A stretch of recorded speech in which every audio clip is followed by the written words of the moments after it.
নির্বাচনে যাতে ডাকাতি হইতে না পারে, চাঁদাবাজি হইতে না পারে, খুন খারাপি না হইতে পারে, এই জন্য প্রপোর্শনাল রিপ্রেজেন্টেশন পিআর পদ্ধতিতে নির্বাচন করতে চাই। কথা ঠিক কিনা? তো যদি পিআর পদ্ধতিতে আমরা নির্বাচন করতে চাই, তাহলে কি ভোটের দিন একসাথে করলে এই পদ্ধতি কি কার্যকারী করা যাবে, নাকি আগেই করতে হবে?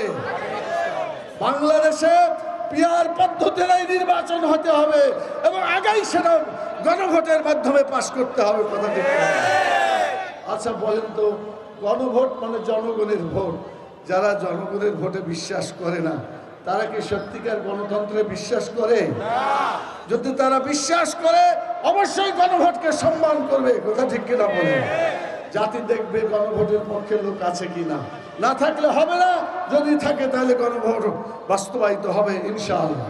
যদি এমন হয় আগে তারা করলো না, একসাথে করবে, তাহলে আপনি বলেন তো, মানুষ জাতীয় সংসদে ভোট দিবে নাকি গণভোটের দিকে তাকাইবে? কোন দিকে তাকাবে?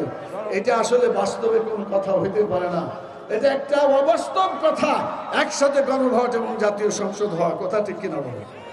বাংলাদেশে যদি আল্লাহর আইন চালু হয়, অতীতে যত জুলুম অত্যাচার নির্যাতন করেছে সকল অত্যাচার নির্যাতনের বিচার হবে। কথা ঠিক কিনা বলেন?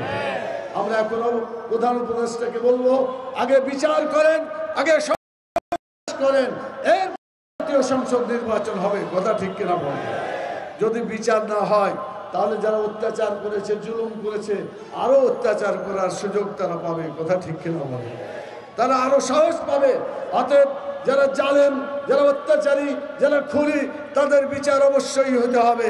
আমাদের প্রশাসনে ওই আগেকার যত চোর এবং ডাকাত যারা ভোট চুরি করতে সাহায্য করেছিল, ওই লোকদের রাখলে কি সত্যিকার ভোট হবে?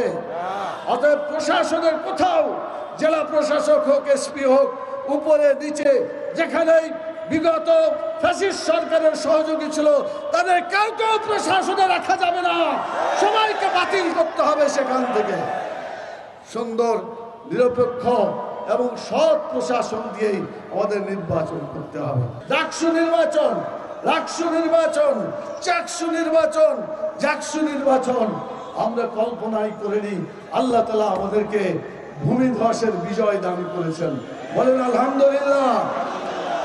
অনেকে ভয় করতে শুরু করেছে, এইভাবে যদি জাতীয় সংসদ নির্বাচনে ইসলামের বিজয় হয়, তাহলে তাদের পরাজয়ের শেষ থাকবে না।